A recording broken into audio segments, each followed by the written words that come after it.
Histoire de vin, un podcast pour découvrir et explorer le monde du vin avec Étienne Pommier. Vous connaissez tous Bernard Madoff, le financier américain qui a fait disparaître des dizaines de milliards de dollars dans la plus grande pyramide de Ponzi de l'histoire. Le système est particulièrement simple. L'escroc arrive à convaincre quelqu'un de placer son argent chez lui en lui promettant un taux d'intérêt mirobolant, mais une fois qu'il lui a confié son argent, au lieu de l'investir comme promis, il garde ce capital pour lui. Mais pour maintenir la supercherie que les fonds ont bien été placés, il lui faut verser les intérêts sans quoi le client se rendrait compte tout de suite qu'il y a eu fraude. Pour ça, c'est facile, il suffit à l'escroc de convaincre de nouveaux clients d'investir et d'utiliser leur argent pour payer les intérêts des anciens clients en se servant au passage. Les plus vieux clients peuvent donc prêcher la bonne parole autour d'eux, disant qu'ils ont un retour sur investissement exceptionnel, ce qui attire de nouveaux investisseurs et entretient la pyramide, même si l'argent frais investi par les nouveaux arrivants disparaît aussitôt. L'arnaque peut se poursuivre pendant très longtemps, mais seulement à deux conditions. D'abord, que l'escroc arrive toujours à trouver de l'argent frais, et ensuite, qu'aucun ou très peu de ses clients ne décident de retirer leur capital vu que cet argent a déjà été dépensé. L'efficacité de ce schéma, inventé par Charles Ponzi au début du XXe siècle, repose uniquement sur la capacité de l'escroc à convaincre. Et c'est justement pour ça qu'encore aujourd'hui, les pyramides de Ponzi sont fréquentes dans tous les pays et dans tous les secteurs d'activité. Le monde du vin ne fait malheureusement pas exception, et ce type de fraude est l'une des plus courantes. Mais les deux affaires dont je vais vous parler aujourd'hui se distinguent par leur ampleur et leur durée, l'une aux États-Unis et l'autre en France. Ces récits, je les ai écrits en m'appuyant sur les nombreux articles de presse parus sur ces histoires, et notamment sur le travail des journalistes de la Revue du Vin de France. En les écoutant, vous vous direz peut-être que les clients qui s'y sont laissés prendre n'ont vraiment pas réfléchi et qu'ils ont été trop crédules. Mais avant de juger, je vous invite à vous poser une seule question.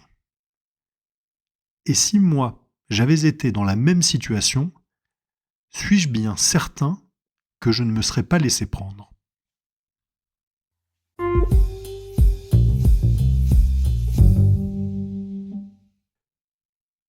Notre première histoire commence à la fin des années 70, dans la région de San Francisco, à l'époque des cheveux longs, des pantalons pas de def et des cols pelle à tarte. John Fox est un beau mec, grand et sportif, avec une longue crinière blonde qui lui tombe sur les épaules. Il va sur ses 30 ans, et depuis plusieurs années qu'il travaille comme serveur dans les restaurants de la baie, il voit bien que les gens commencent à s'intéresser de plus en plus au vin, surtout avec les vallées de Sonoma et de Napa toutes proches. En 1976, 2 vins américains ont remporté la dégustation du Jugement de Paris. Et cette annonce, passée inaperçue en Europe mais largement relayée aux États-Unis, a éveillé l'intérêt de nouveaux clients, et Fox se dit qu'il y aurait peut-être quelque chose à faire. En 1980, il se lance et ouvre une petite boutique sur la Piedmont Avenue à Oakland avec son ami Hector Ortega. Les débuts sont modestes, mais la petite cave commence à se faire un nom et elle va aussi bénéficier du processus de gentrification de la banlieue de San Francisco. Au début des années 80, Oakland ou Berkeley sont encore des villes résidentielles avec des lotissements ordinaires et des appartements pour étudiants. Mais le développement économique de la région dans les décennies qui vont suivre va s'accompagner d'une transformation urbaine qui va faire de ces banlieues des villes prospères, attirant une population de plus en plus aisée. Les prix de l'immobilier vont suivre, et ces zones font aujourd'hui partie des coins les plus chics de la Bay Area, le nom donné à toute la région baignée par la baie de San Francisco. Pour John Fox, c'est une aubaine dont il va savoir profiter, et au cours des années 90 puis 2000, il se forge une solide réputation de caviste de luxe et son business explose. La cave, nommée Premier Cru, déménage d'abord à Emeryville en 1988, toujours dans les environs d'Oakland, puis s'installe finalement à Berkeley en 2010, au 1011 University Avenue. Un vaste magasin avec parquet en bois exotique, table de designer, des rangées de bouteilles venues du monde entier et des piles de caisses en bois à même le sol. Et sur la droite du magasin, en rentrant, une grande pièce vitrée où la température est maintenue à 16 degrés pour accueillir les plus belles bouteilles et les grands crus présentés sur de belles étagères en bois. Ce qui fait la réputation de John Fox, c'est sa stratégie sur les grands vins. Il marge peu et se rémunère sur le volume des ventes. Sa capacité à trouver des grands vins et à les proposer en dessous de leur prix de marché attire toute une clientèle fortunée, surtout de nouveaux amateurs, trop heureux d'avoir trouvé le bon filon pour acheter les plus belles bouteilles. Et il tire notamment profit d'un système de mise en marché bien connu des connaisseurs et des professionnels du vin, la vente en primeur.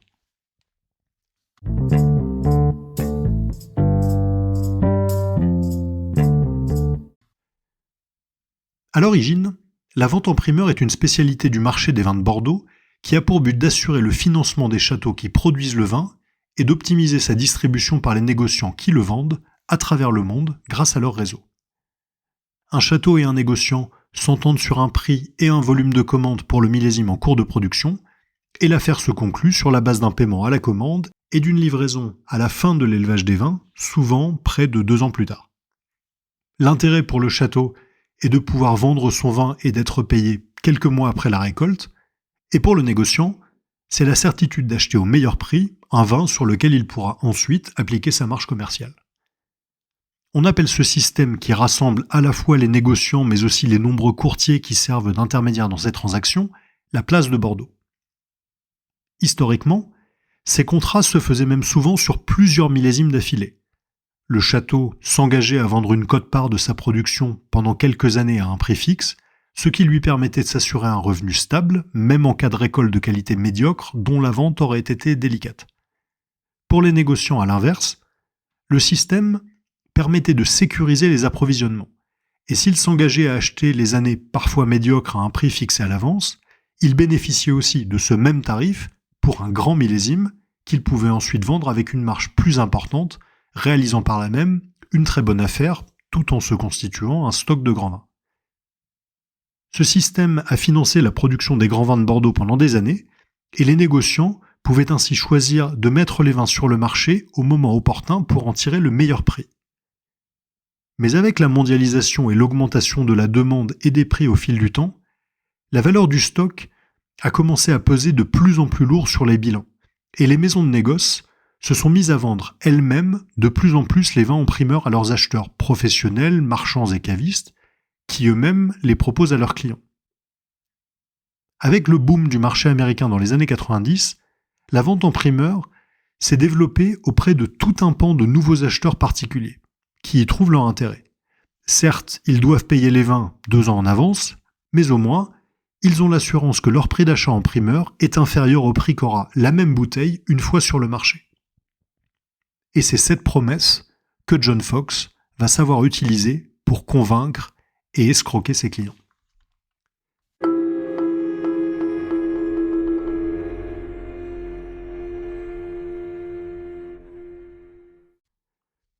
Fox propose à ses acheteurs des vins en primeur à 100 $ la bouteille, tout en leur assurant qu'une fois livrées, ces mêmes bouteilles vaudront 120, 130, voire 150 $.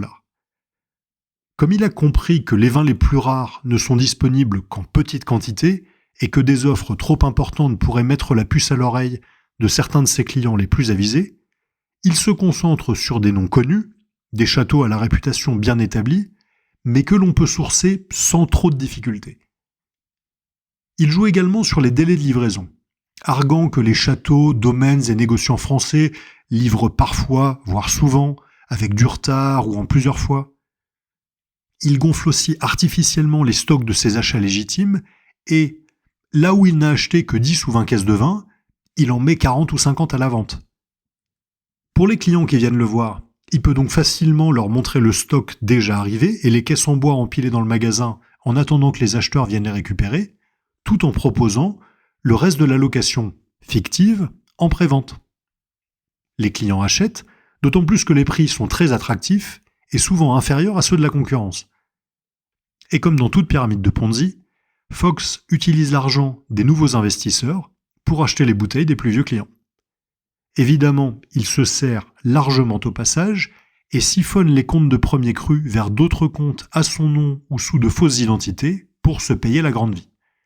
Il achète et lease plusieurs voitures de sport, dont une Maserati, plusieurs Ferrari, des Corvettes ou des Mercedes. Il devient membre de plusieurs clubs de golf privés très huppés, voyage en première classe, et il va même jusqu'à dépenser près de 900 000 $ pour des relations tarifées avec des escortes rencontrées sur Internet.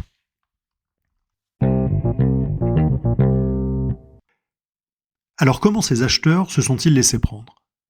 On l'a vu, son système était bien rodé dès les années 90, et il a floué des millions de dollars à ses clients sans qu'ils s'en aperçoivent. Comme tous les bons escrocs, Fox était très fort en ingénierie sociale, et son style ouvertement bling et clinquant, au lieu d'interroger ses clients potentiels, avait plutôt tendance à les mettre en confiance dans le succès de ce self-made man. Un financier de Wall Street qui a perdu plus de 30 000 $ dans l'affaire reconnaît d'ailleurs ses erreurs. J'aurais dû me méfier. Dans mon job, je gère le risque de nombreux business, et bien sûr que j'étais sceptique quand je voyais les prix qu'il affichait, mais en même temps, l'occasion était trop belle pour ne pas la saisir. Je suis dégoûté d'avoir perdu de l'argent, mais encore plus dégoûté de jamais avoir reçu mes 20. Ce qui va aussi servir John Fox, c'est le développement d'Internet dans les années 2000 qui va lui permettre de toucher de nouveaux clients, y compris dans d'autres pays. En 1990, Lawrence Hoy travaille pour un cabinet de conseil à Londres et lors d'un déjeuner, un de ses clients fait servir une bouteille de Château Lafite Rothschild 1982. Pour lui, c'est une révélation. Et à partir de là, il va se mettre à collectionner les grands vins de Bordeaux et à l'aube de la retraite, sa cave comptera des milliers de bouteilles de crus du monde entier. Aussi, quand il découvre en 2011 un vendeur basé à Berkeley du nom de Premier Cru avec ce qui semble être un très beau magasin et puis surtout des prix de 10 à 30% moins chers que les autres, Hoy se laisse tenter et commence à acheter des vins à John Fox. Dans ces années-là, Premier Cru compte parmi les plus importants marchands pour les grands vins avec un chiffre d'affaires de plus de 20 millions de $. De 2011 à 2015, le financier achète pour près d'1 million de $ de grands crus, mais aucune bouteille ne parvient jusqu'à Hong Kong où il habite, Fox prétextant ses fables habituelles sur les délais de livraison des châteaux et des négociants. En tout et pour tout, Lawrence Hoy finit par recevoir une seule et unique bouteille de Lafite. L'histoire ne dit pas si cette bouteille faisait partie de celles vendues frauduleusement par Mark Anderson, l'escroc du Golden Gate et incendiaire de l'entrepôt de Valero dont je vous ai déjà raconté l'histoire. Mais on sait que Fox lui a acheté beaucoup de bouteilles, probablement pour faire face aux demandes les plus insistantes de ses acheteurs californiens. Un autre client, directeur général de la banque d'investissement Credit Suisse First à Boston, perdra 479 000 $ dans l'arnaque. Et un autre collectionneur hongkongais y laissera près de 700 000 $. En tout, ce sont plus de 9000 personnes qui se feront berner par les mensonges et la duplicité de John Fox. Et alors que les nuages s'amoncelaient pour Premier Cru, au lieu de déposer le bilan et de faire face, Fox a continué à vendre près de 20 millions de $ de bouteilles fantômes à ses clients de 2011 à 2015. Mais en 2015, il est aux abois. De nombreux acheteurs ont commencé à déposer des plaintes pour fraude contre lui, et sa réputation est en chute libre. Les offres qu'il envoie deviennent de plus en plus désespérées et improbables. Par exemple, les bouteilles de Montrachet Grand Cru 2013 du domaine Ramonet, d'une valeur de 1 000 $ environ, sont proposées à seulement 360 $ sur le site de Premier Cru. Il était temps que ça s'arrête.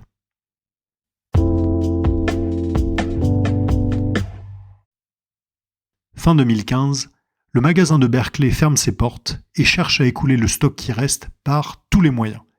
Mais début janvier, Premier Cru dépose finalement le bilan et licencie tous ses employés. En juin 2016, Fox est arrêté par le FBI pour fraude et il reconnaît ses torts tout en acceptant de coopérer avec les autorités. Sans quoi, cela aurait pris des années de révéler l'ampleur de la fraude selon les agents du FBI eux-mêmes. En tout, c'est une pyramide de Ponzi remontant à 1993 avec des pertes de plus de 45 millions de dollars qu'ils mettront au jour. Et Fox sera condamné en décembre 2016 à 6 ans et demi de prison et au remboursement de ses dettes. Mais avec quel argent ? Quand on lui pose la question à sa libération en 2021, un an avant le terme de sa peine, John Fox explique qu'il a pris des cours d'informatique en prison, qu'il va fonder une start-up et devenir milliardaire pour rembourser ses clients et réparer le mal qu'il a fait. D'ici à ce que ça se réalise, ses clients ont tout perdu. Et les quelques-uns qui avaient réussi à récupérer des bouteilles en compensation au moment de la faillite seront même poursuivis par les autres créanciers. Le scandale premier cru a longtemps été l'affaire de fraude la plus médiatisée dans le milieu. Et sa concomitance avec l'affaire Mark Anderson de Sausalito Cellars a donné une image vraiment peu reluisante du monde du vin californien. Mais il ne faudrait pas croire que ce genre d'affaires n'arrive qu'aux États-Unis. Et si vous achetiez déjà du vin dans les années 2000, cette histoire sonne peut-être un peu familière. Et ce n'est pas un hasard, car nous avons eu, nous aussi, en France, une affaire très semblable de vins achetés sur Internet mais jamais livrés, avec des milliers de clients floués et de plaintes à la répression des fraudes. C'est l'affaire 1855.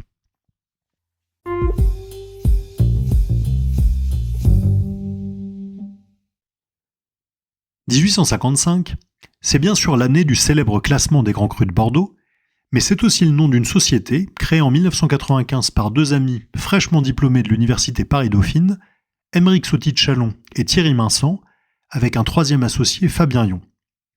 Ils complètent leur formation d'un master à HEC l'année suivante et commencent à travailler à la création d'une société d'un genre nouveau, un caviste en ligne. Fan de Steve Jobs et de la saga Apple, Aymeric Sauty de Chalon ambitionne de révolutionner le monde du vin et le site 1855 est créé à l'aube des années 2000. Il raconte que c'est grâce à la cave que son père, lui-même un entrepreneur respecté, lui a donné en 1995 qu'il est tombé dans le vin, alors que son ami Thierry Vincent est quant à lui un véritable passionné. Pour bâtir et étoffer la gamme de 1855, Aymeric Sauty de Chalon va rencontrer les producteurs, les châteaux et les négociants, et grâce à un bagou hors pair, il les convainc de travailler avec le site. Avec le boom de la vente en ligne dans les années 2000, 1855 propose bientôt plus de 25 000 références. Et ce succès pousse le start-upper à créer d'autres sociétés sur le même modèle, comme Cave Privée, ou à en acquérir comme Château Online. On a fait dans le vin ce qu'Amazon a fait en premier dans le livre. S'enorgueillissait-il à l'époque. Parmi les nombreux investisseurs et clients qui se laissent séduire par le succès de 1855, on compte des milliers d'amateurs anonymes, mais aussi quelques célébrités comme l'acteur, réalisateur et producteur Dominique Farrugia, et même des grands noms comme le baron Ernest-Antoine Seyer, président du MEDEF. Mais le coup de maître d'Aymeric Sauty de Chalon, c'est l'entrée au capital au début des années 2000 de Jean-Pierre Meyers, époux de Françoise Bettencourt-Meyers et gendre de Liliane Bettencourt, héritière du groupe L'Oréal. C'est pour lui l'occasion de financer de jeunes entrepreneurs talentueux et prometteurs, et il investira avec son épouse plusieurs millions d'euros dans la société, sans toutefois en devenir actionnaire majoritaire. En 2006, 1855 fait son entrée en bourse, et en 2007, Aymeric Sauty de Chalon remporte le prix d'entrepreneur de l'année décerné par l'ESSEC, la prestigieuse école de commerce de Cergy-Pontoise. Une véritable success story à la française.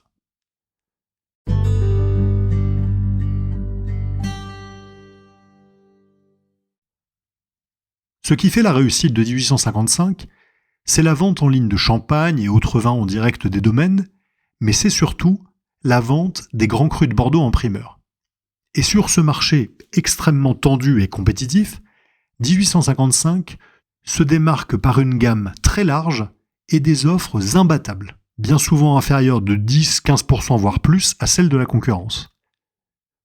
Pour les clients privés, c'est une aubaine et les commandes affluent avec paiement immédiat et livraison prévue 2 ans plus tard, comme le prévoit le système des primeurs. Or, le modèle de 1855 est basé sur un procédé bien connu des financiers et qu'Aymeric Sauty de Chalon a eu l'idée d'appliquer au monde du vin, la vente à découvert. 1855 vend les vins en primeur et encaisse les paiements en espérant pouvoir racheter ces vins plus tard à un coût inférieur au prix de vente pour faire une plus-value sur la transaction avec zéro stock ou un stock minimal. Mais si l'idée peut paraître séduisante sur le papier d'un point de vue financier, elle se heurte dans les faits à un obstacle majeur qui tient à la nature même des ventes en primeur. On l'a dit, le bénéfice de ce système pour les clients est d'obtenir un meilleur prix en échange d'un paiement anticipé. Donc, le fait de vendre aujourd'hui en espérant acheter moins cher demain les mêmes vins est un pari très risqué, surtout pour des grands crus réputés pour leur potentiel de vieillissement. Et si les premières commandes des clients de 1855 sont livrées au début des années 2000, de nombreuses transactions se font à perte pour la société, qui se trouve forcée d'acheter a posteriori des vins qu'elle a vendus en primeur à un prix inférieur. La société valide bien quelques allocations, mais qui sont trop limitées pour couvrir les ventes des vins qu'elle annonce pouvoir livrer. Sur la campagne des primeurs 2005, la différence entre les allocations sécurisées par la plateforme et les ventes de la société à ses clients sur ces mêmes crus s'élève à plus de 20 millions d'euros. En 2012, une ex-employée expliquait sous couvert d'anonymat à la Revue du Vin de France « C'était vraiment très dur. On passait notre temps à mentir aux clients parce qu'on n'avait pas les vins.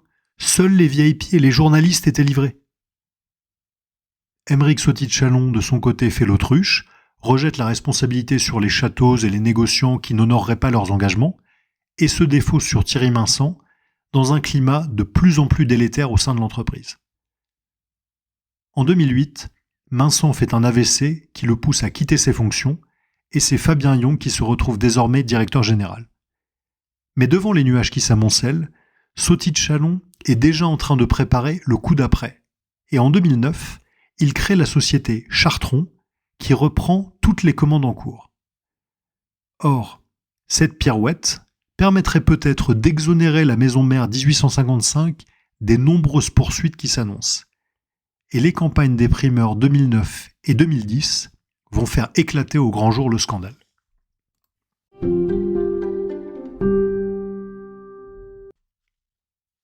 Au printemps 2011, la bouteille de Château Lingebage Grand Cru classé de Pauillac 2010 est proposée en primeur sur le site 1855.com au prix normal de 115 € hors taxe pour les particuliers. Mais le vendeur offre une remise de 15% aux acheteurs, soit un prix final de 98 € hors taxe. Or, sur le marché très tendu et compétitif des primeurs, les marges sont réduites. Et 98 €, c'est moins cher que le prix auquel les négociants eux-mêmes vendent le vin aux professionnels. Ce qui a le don d'irriter le propriétaire Jean-Charles Caz. J'ai demandé à parler au directeur commercial qui m'a dit que c'était une promotion et qu'il pouvait avoir le vin à ce prix-là. Ce qui est impossible puisque le prix de vente aux négociants est plus élevé. Cela s'apparente à du dumping. Mais Aymeric Sauty de Chalon n'en démord pas. Son modèle fonctionne et tout va pour le mieux. Dans une intervention le 29 avril 2011, il rassure d'ailleurs ses clients en annonçant un résultat opérationnel sur l'exercice 2010 bénéficiaire de 580 000 €. Les comptes, publiés le 7 juillet 2011, feront état d'un déficit de 780 107 €.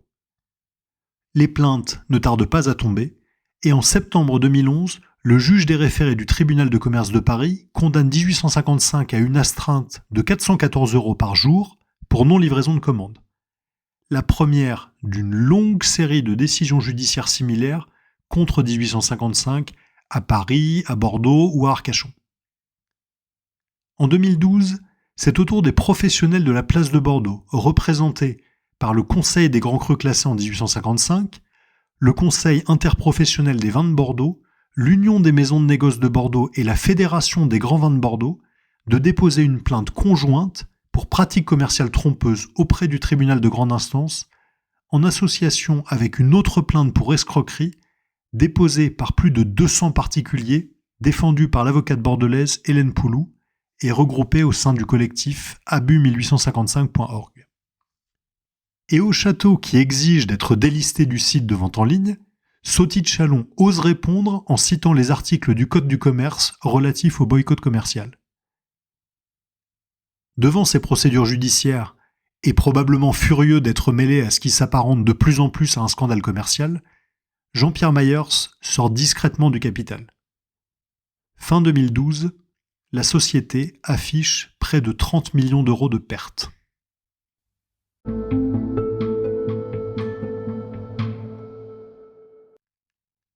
À l'été 2013, Maître Poulou fait saisir le stock des 1855 qui est bradé pour 450 000 euros afin d'éponger une partie des dettes de la société.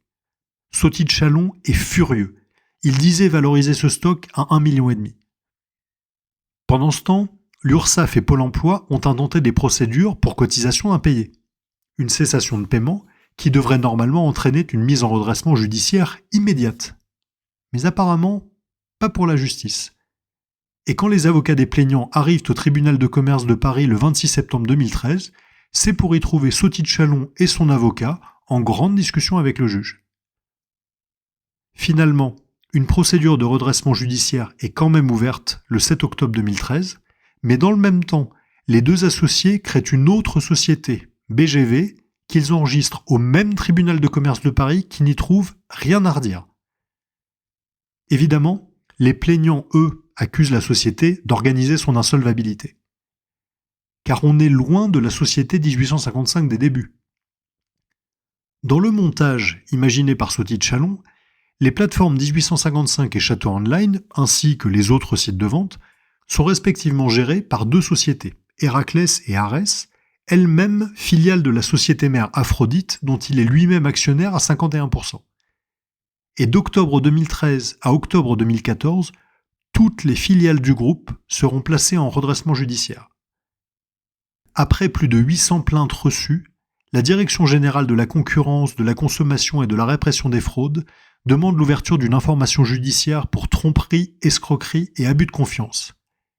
Mais cette demande n'est pas immédiatement suivie. Pour quelle raison ? Là encore, mystère. La liquidation judiciaire d'Héraclès et Arès est finalement prononcée le 9 janvier 2015 et le site 1855.com est définitivement fermé. Il était temps, la plateforme annonçait comme bientôt disponible le Château d'Yquem 2012 avec une expédition prévue en juin 2015. Or, comme l'avait rappelé dans un tweet à l'époque le célèbre château lui-même, rappel pour les étourdis, nous ne produisons pas Yquem 2012. Inutile donc d'essayer d'en acheter, voire d'en vendre. Le 12 mars 2015, l'autorité des marchés financiers condamne Aymeric Sauty de Chalon et Fabien Yon, respectivement à 200 000 euros et 150 000 euros d'amende, pour avoir communiqué sciemment, je cite, « des informations financières trompeuses de nature à porter atteinte à la protection des investisseurs ». Mais cette sanction, qui vient punir les annonces mensongères des dirigeants de la société sur son bilan, sont paradoxalement une bénédiction pour ces investisseurs qui sont par là considérés uniquement comme des victimes et ne sont donc plus susceptibles d'être poursuivis pour soutien abusif aux activités des dirigeants, ce qui aurait pu les exposer à des réclamations des plaignants. L'information judiciaire demandée par la DGCCRF est finalement ouverte en juillet 2015, 4 mois après la décision de l'AMF protégeant tous les investisseurs. Les hasards du calendrier font parfois bien les choses.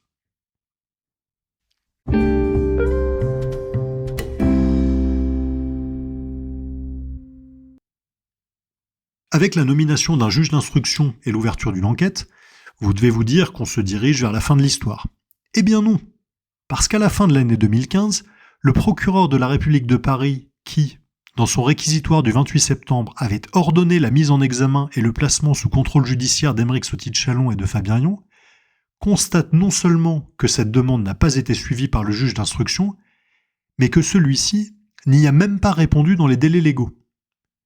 Il faudra finalement attendre encore 2 ans, le 6 juin 2017, avec un arrêté du président de la chambre d'instruction qui dessaisit le juge et en nomme un nouveau en notant, je cite, « l'existence d'indices graves concordants relatifs à des pratiques frauduleuses au sein du groupe 1855 ». Là, on se dit que c'est bon et qu'on va enfin avoir une enquête digne de ce nom. Mais en 2019, le juge décide d'un non-lieu. Après une litanie de procédures judiciaires depuis une décennie, plus de 11 000 clients floués, 45 millions d'euros de grands crus qui n'ont jamais été livrés et 55 millions d'euros d'augmentation successive de capital entre 2001 et 2013, soit un total de près de 100 millions d'euros, qui ont été engloutis dans ce qu'il faut bien appeler une pyramide de Ponzi, la justice décide qu'il n'y a pas lieu de poursuivre la société et ses dirigeants. On croit rêver. Et ce manque d'empressement ne manque pas de poser de lourdes questions. De nombreux observateurs se demandent de quelle protection a bien pu se prévaloir Aymeric Soti-Tchalon pour bénéficier d'une telle mansuétude de la part de la justice, au vu de l'ampleur des faits qui sont reprochés à ces sociétés. Il faut rappeler ici que les juges des tribunaux de commerce ne sont pas des magistrats professionnels, mais bien des commerçants, des artisans et des chefs d'entreprise élus par leurs pairs. Or, les dirigeants de 1855 étaient particulièrement connus pour la qualité de leur réseau, et certains suggèrent qu'ils auraient bénéficié, grâce à leur connexion, de beaucoup de bienveillance, notamment au sein de l'institution judiciaire. D'autres laissent entendre qu'être défendu par un avocat qui a de nombreux clients dans le monde politique aurait également pu être un sérieux atout. L'avocat en question, c'est maître Philippe Blanchetier, qui, s'il reconnaissait dans une interview au magazine Challenge en juillet 2015 qu'Aymeric Soti-Tchalon et Fabien Yon avaient, je cite, la première responsabilité dans cette débâcle, ne manquait pas non plus d'ajouter aussitôt que les deux entrepreneurs avaient été victimes de l'establishment bordelais et de la trahison des négociants. Après ce non-lieu, on pensait que l'affaire était bel et bien finie et que les clients floués n'obtiendraient jamais justice ni réparation. Mais c'était sans compter sur un dernier rebondissement.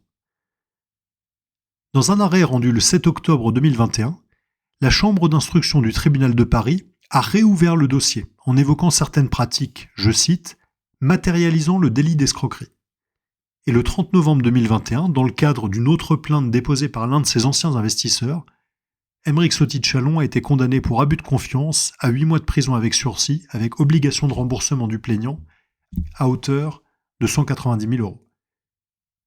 De là à affirmer que cette décision fera date, cela semble difficile à dire, vu qu'à l'heure où j'enregistre ce podcast, au printemps 2026, les clients de 1855 n'ont toujours pas obtenu justice.